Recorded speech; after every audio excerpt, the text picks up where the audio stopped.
The night had fallen quietly over the world, wrapping everything in a silver hush. Through the half-open window, a cool breeze drifted in, carrying the scent of distant rain. My room was dimly lit. A single candle flickered on the wooden table beside my bed, its wavering flame dancing against the wall like a heartbeat. I should have felt calm, yet my mind refused to rest. Thoughts spun endlessly, one colliding into another, a storm that refused to quiet down. I had closed my eyes a dozen times, but every time I tried to drift into sleep, my thoughts pulled me back, the past, the future, everything that wasn't now. There's a strange kind of exhaustion that comes when your body is ready to sleep, but your mind is still running marathons. That's where I was caught between wanting peace and fearing silence, because in silence, my thoughts grew louder. I kept asking myself questions that had no answers. Did I say the wrong thing today? What if I fail tomorrow? Why can't I just stop thinking? Each question grew into another vine that wrapped around me tighter and tighter, until it was hard to breathe. I remember staring at the candlelight, watching how the flame trembled but never went out. I wondered if that was me, always trembling, always thinking, but never truly burning steady. The more I tried to quiet my thoughts, the more they roared. It felt like my mind was a restless ocean, waves crashing against invisible rocks, never finding a shore to rest upon. I tried to count my breaths. 1, 2, 3. But even breathing became difficult when anxiety tightened its grip. It wasn't fear of something specific. It was the weight of everything, the small mistakes, the big uncertainties, the endless loop of what-ifs. I wanted to escape my own head, to step outside my mind, just for a while, and feel what peace might be like. In that moment of quiet desperation, I whispered to myself, "Please, just stop." But my mind didn't listen. It rarely does. It only grew louder, like a crowd of voices all shouting at once, each demanding attention. I turned to the window and looked out. The sky was heavy with clouds, the moon hidden behind them. The world outside was calm, but inside me, chaos. I could hear the distant sound of a temple bell ringing somewhere far away. It was faint, almost swallowed by the wind, but it stirred something in me. A memory, perhaps, of a time when I felt peace. When I sat in a small monastery years ago, listening to monks chant softly in the morning mist. I hadn't thought of that place in so long. I closed my eyes again, trying to imagine it. The soft hum of prayers, the gentle rhythm of gongs, the smell of incense curling through the air. For a moment, my breath slowed.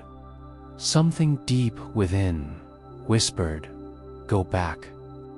Not to the past, but to that space of stillness that once lived inside me. Maybe peace wasn't somewhere else. Maybe it was hidden under all this noise. I didn't know it then, but that sleepless night would be the beginning of my quiet journey inward. A journey to unlearn the habit of overthinking, to sit with silence instead of running from it. But as I lay there, staring at the flickering flame, I only knew one thing: I was tired. Not the kind of tired sleep could fix, but the kind that comes from fighting your own thoughts for too long. Outside, the wind whispered through the trees. The candlelight swayed gently, as if nodding in understanding. I took another breath, deep, slow, and shaky. For the first time that night, I didn't try to control my thoughts. I just watched them come and go, like clouds drifting through a vast sky. Somewhere between those breaths, I felt something soft, a small crack of stillness, almost too quiet to notice. And in that stillness, I realized maybe peace doesn't arrive all at once.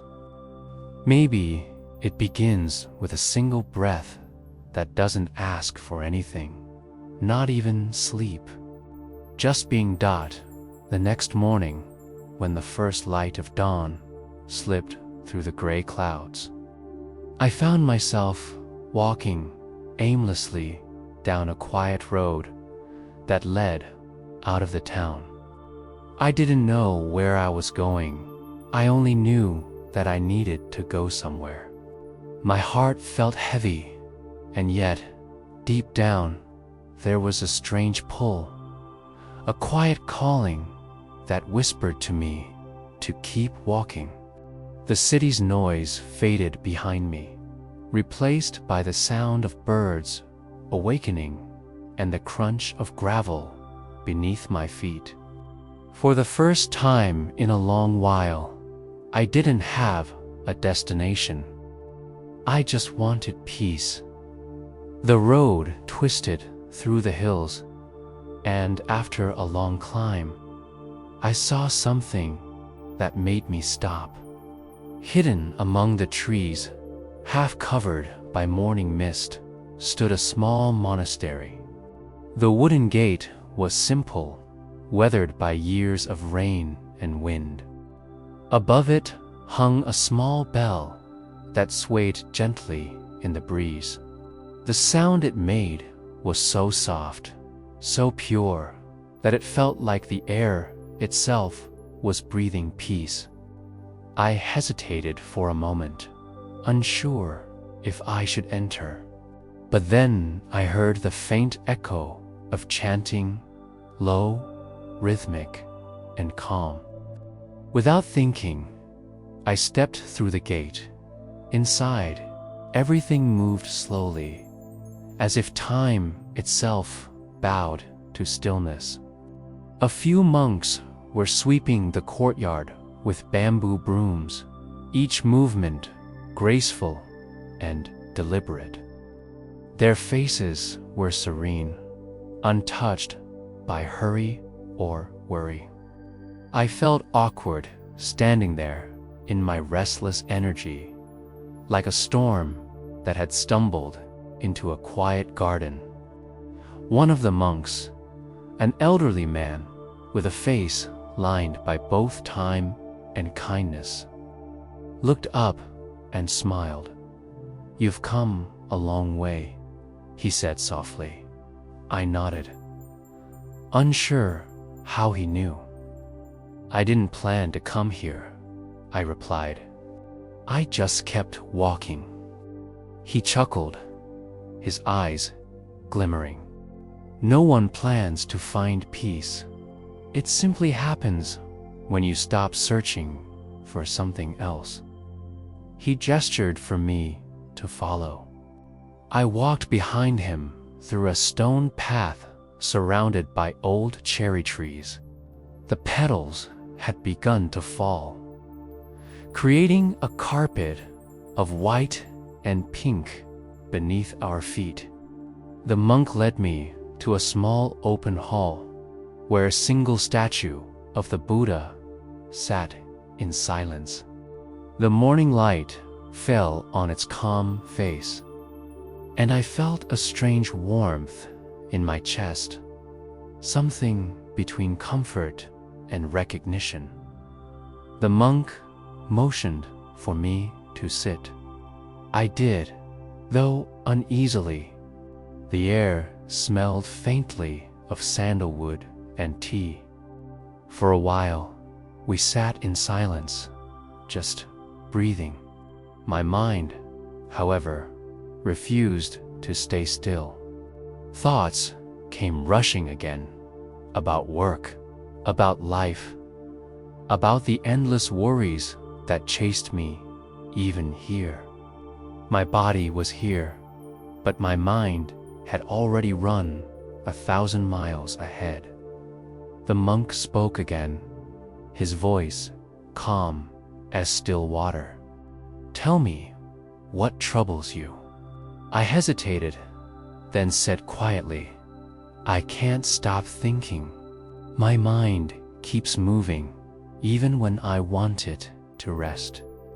It's like I'm trapped inside it." He nodded slowly. "Ah, yes. The restless mind, the greatest illusion of all. We believe we are our thoughts, and so we suffer every time they move." He picked up a small bowl of water and placed it before me. "Look into it," he said. I leaned forward. The surface trembled slightly from my movement, and my reflection rippled. "Now," he said, tapping the side of the bowl gently, "try to see your reflection clearly." I waited for the water to settle, but each small breeze disturbed it again. The image refused to become clear. "This is your mind," the monk said softly, "always trembling, always reacting. You try to see the truth, but your thoughts disturb the surface." I looked up at him, unsure what to say. He smiled again, eyes half closed in serenity. "The trick is not to fight the ripples. When you stop trying to make the water still, it finds stillness on its own." For so long, I had been trying to control my mind, to stop it, to silence it, to force peace. But peace couldn't be forced. It had to be allowed, he continued. "You are not your thoughts. You are the one who watches them. Just as the sky doesn't become the clouds, you don't become what passes through you." I sat quietly, letting his words sink in. My breathing slowed. For a brief moment, I watched my thoughts without following them, like leaves floating down a stream. It was strange, almost freeing. The monk stood, his robes whispering against the wooden floor. "Every thought is a guest. Some are kind, some are heavy, but none are permanent. When you learn to see this, your suffering begins to dissolve." He started to walk away, then paused and looked back at me. "Come to the garden at dusk," he said. "There's another lesson waiting, not from me, but from silence itself." As he left, I remained sitting there, staring into the bowl of water. The ripples were fading now, slowly settling into stillness. For the first time in years, I didn't feel the urge to fix anything. I just sat there and watched the calm return outside. The wind rustled the cherry blossoms, and for a moment, I thought I heard them whisper, "Let it be," as the sun began to descend behind the mountains. The monastery bathed in a soft, golden light. The shadows grew long, and the sound of the evening bell floated gently through the air. I walked slowly toward the garden, as the old monk had told me. The stone path was warm beneath my feet, and the faint fragrance of jasmine lingered in the breeze. The world felt quieter now, not because it had changed, but because something inside me had begun to soften. The noise in my head was still there, but it no longer roared. It murmured. When I reached the garden, I saw the monk sitting near a pond surrounded by lanterns. The surface of the water mirrored the fading sky, orange melting into blue, light melting into darkness. He gestured for me to sit beside him. For a few minutes, we said nothing. The silence between us wasn't empty. It was full of peace, full of meaning. Then, in his calm voice, he began to speak. "Long ago," he said, "there was a young traveler, much like you. He wandered from village to village, searching for wisdom. He read books, met teachers, practiced meditation, yet he could not find peace. His mind was restless, always asking, 'When will I be free from thinking?' One day, the traveler came to a river. On the riverbank sat an old monk washing a bowl. The traveler bowed and asked, 'Master, I've been searching for peace my whole life. Please tell me how to find it.' The old monk smiled and said nothing. He continued washing his bowl in silence. The traveler grew impatient and repeated, 'Master, please, I am desperate to be free from my thoughts.' The monk looked up and said, 'Do you see this bowl?' 'Yes,' the traveler replied. 'When it is dirty, I wash it. When it is clean, I use it. But I do not carry the dirt in my mind. You, traveler, carry the dirt of every thought long after it has passed.' The traveler frowned. 'I don't understand.' The monk dipped the bowl into the river and lifted it again. The water flowed in and out easily, leaving no trace. 'Be like this bowl,' the monk said. 'Let life flow through you. Thoughts will come and thoughts will go. Don't hold on to any of them.' The traveler sat beside the monk for a long time, watching the river. For the first time, he didn't try to understand. He simply observed. Slowly, his thoughts began to quiet, and peace, uninvited, arrived. The old monk stopped speaking. The only sound was the soft rustle of leaves.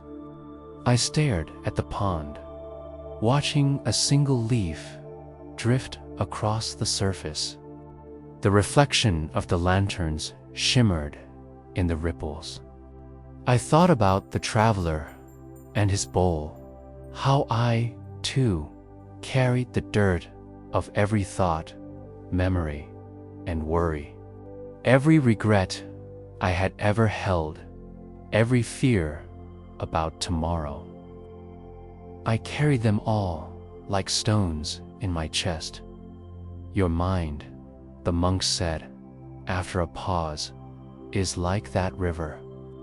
But you have built walls to stop it from flowing. You hold on to thoughts, to pain, to control. When the river cannot move, it becomes stagnant. That is suffering. But when you let it flow, even sorrow becomes part of its beauty. I took a deep breath, letting his words sink in. But how do I let go? I asked quietly. He smiled. You don't do letting go. You see what you're holding, and in that seeing, the grip loosens by itself. Awareness is the release. He reached into his robe and pulled out a small pebble, smooth and gray. He placed it in my palm. Hold it tightly, he said. I squeezed the pebble in my fist as hard as I could. Now, keep holding it, he instructed. Minutes passed, and my hand began to ache. My fingers trembled, my muscles strained. Finally, he said, now open your hand. I did. The pebble dropped onto the ground with a soft sound. Instantly, the tension vanished. He looked at me gently. Did you do something to release the pain? I shook my head. No, he said. You simply stopped holding on. The words sank into me like rain into dry soil. It wasn't about fighting my thoughts. It was about not clinging to them. The more I tried to control them, the tighter I held the pebble. The moment I allowed it to drop, peace returned naturally. We sat in silence again. The air was cool now, the first stars appearing in the twilight sky. The sound of crickets rose softly from the grass. I could feel my heartbeat slowing, my breath deepening. For the first time in a long while, I wasn't lost inside my head. I was simply here, listening, breathing, being. The monk spoke once more, almost in a whisper. In Zen, we say the moon is always shining, but clouds sometimes hide it. The moon is your true nature, calm, aware, whole. The clouds are your thoughts. Don't chase them away. Just know they will pass. I looked up at the sky. The moon had indeed risen, faint and silver behind thin clouds. I watched as the wind slowly carried them away, revealing the soft glow beneath. My eyes filled with tears, not from sadness, but from recognition. That moon, I realized, had always been there, even when I couldn't see it. The monk rose to his feet.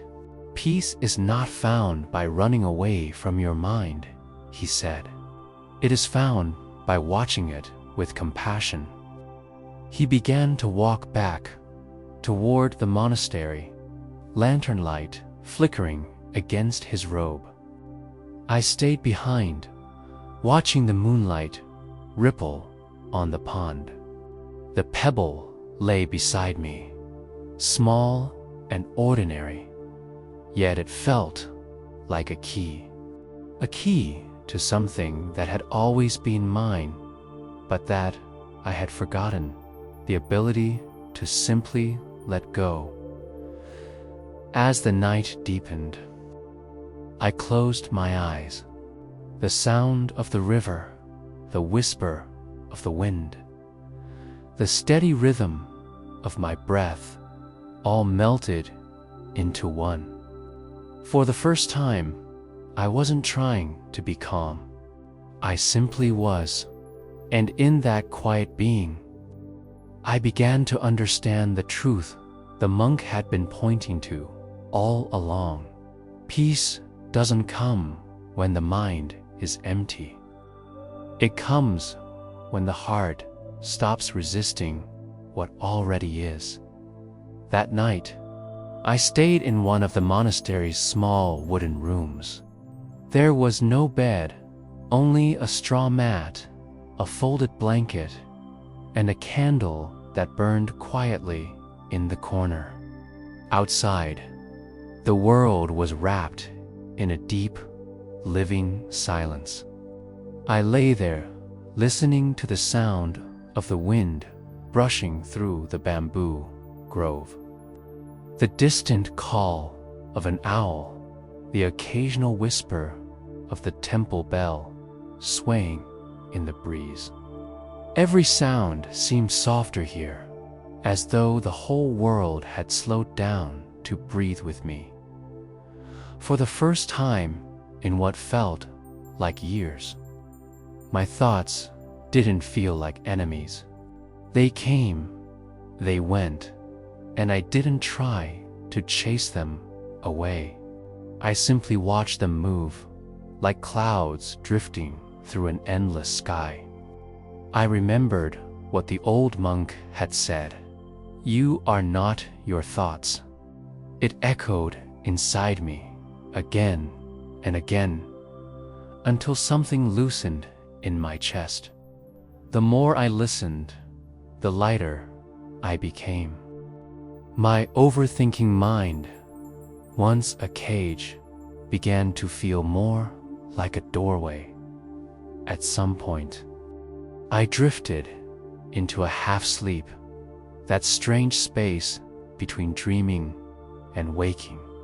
In that quiet in-between, I found myself standing once more in the garden by the pond.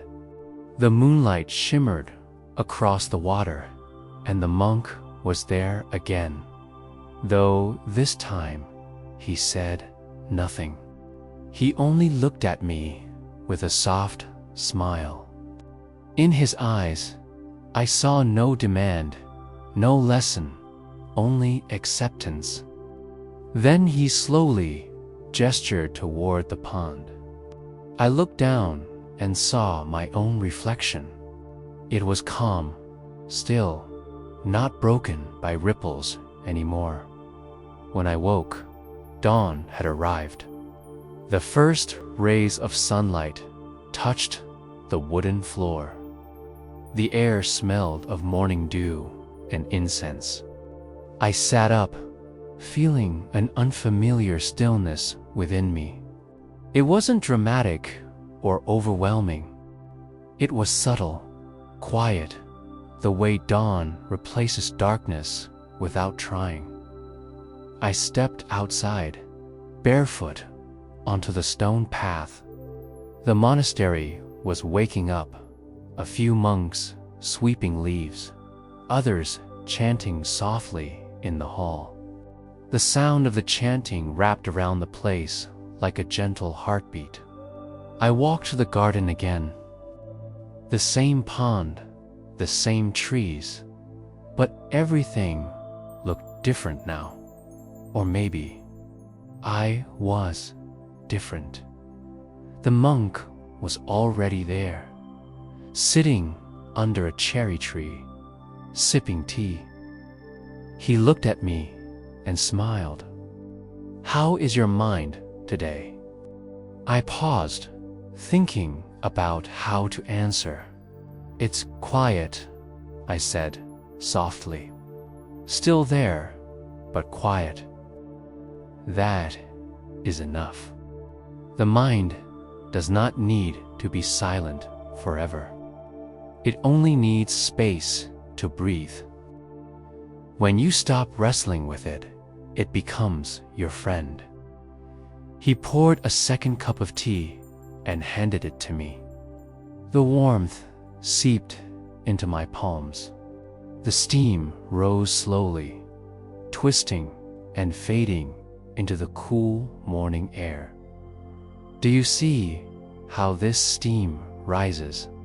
he said. "You can't hold it, you can't control it, but you can watch it. That is how peace lives. Not in control, but in observation." I smiled faintly. "So I just watch my thoughts?" "Yes," he said, "but with kindness. Most people watch their thoughts like enemies waiting to strike. You must watch them like a parent watches a child, with patience and love. Even the restless mind softens when it is not judged." His words landed deep inside me. For years, I had fought my thoughts, labeled them, feared them, tried to silence them.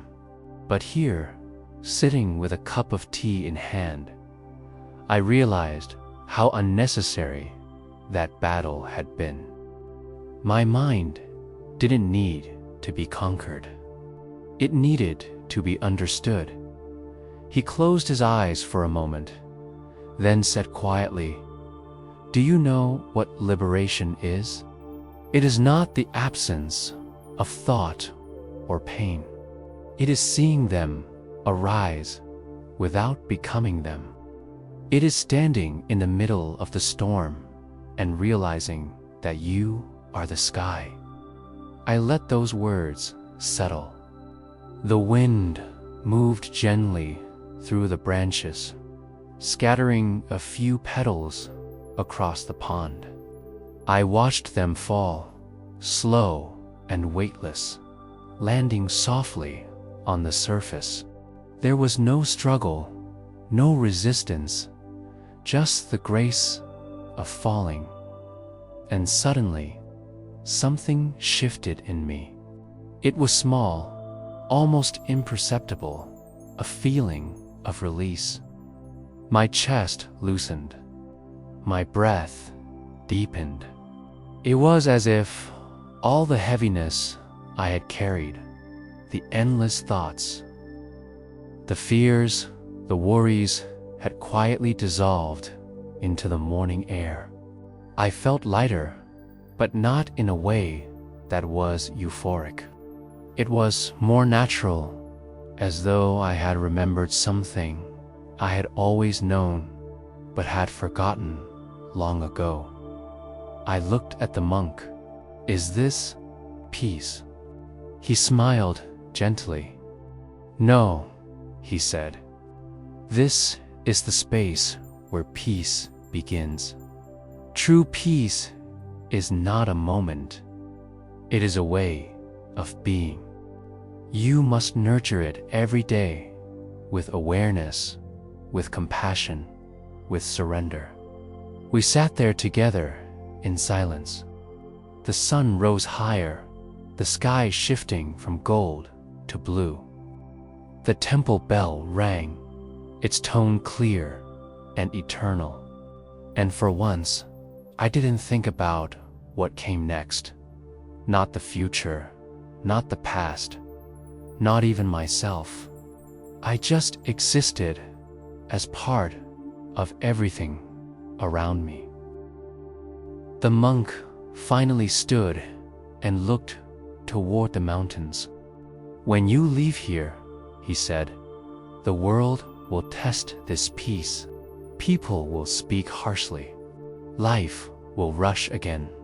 Your mind will want to return to its old habits. But remember, peace isn't something you found here. It's something you brought with you." He began walking away, his steps light, his presence blending with the morning. I watched him go, realizing the truth of his words. The peace I felt wasn't given to me. It had always been inside, waiting to be uncovered beneath layers of noise and fear. As the wind brushed against my face, I took a deep breath and closed my eyes. I could feel my thoughts rising and falling like waves, but I didn't chase them anymore. I let them come. I let them go. Each breath felt like forgiveness.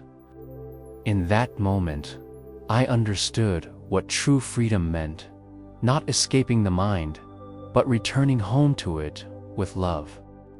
The battle was over. There was only stillness, only awareness, only peace as I lay beneath the soft lantern light of my small Zen cell. A profound stillness filled the air. The world outside the temple walls seemed to fade away, the distant whispers of wind through the bamboo grove, the faint echo of a temple bell, and the rhythmic hum of my own breathing blended into one serene melody.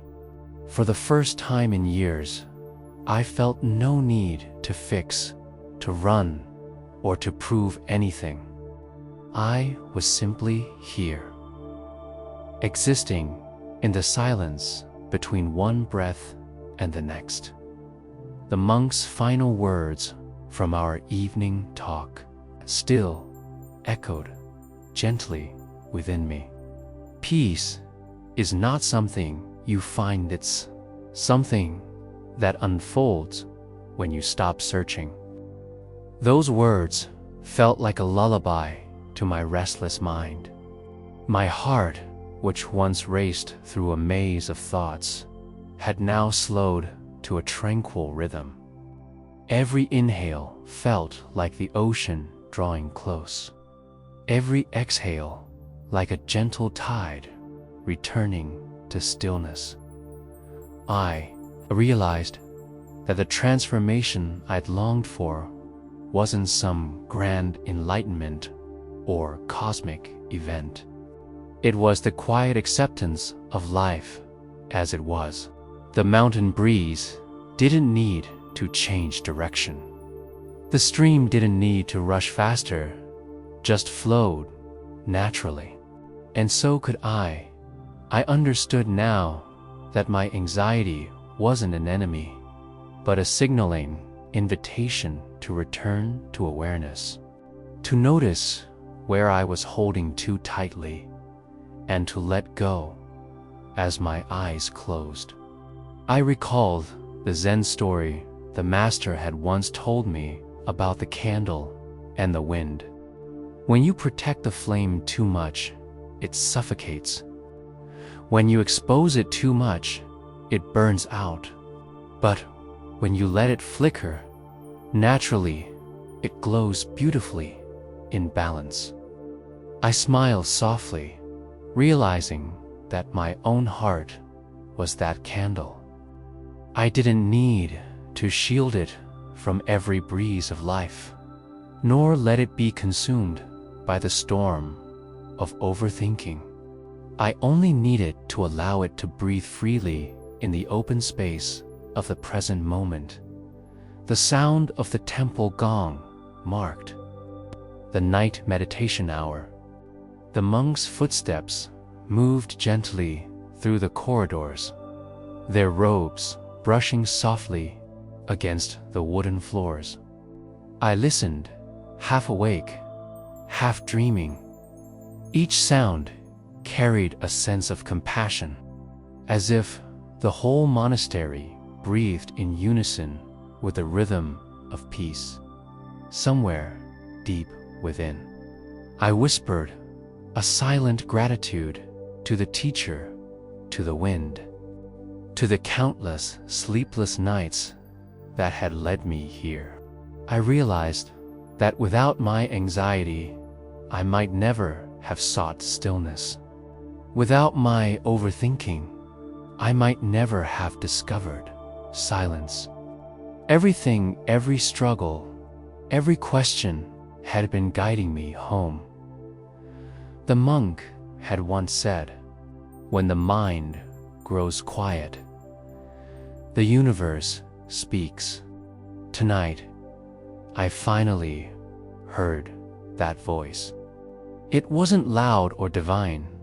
It was the gentle hum of being alive. The stars outside blinked softly, as if nodding in approval.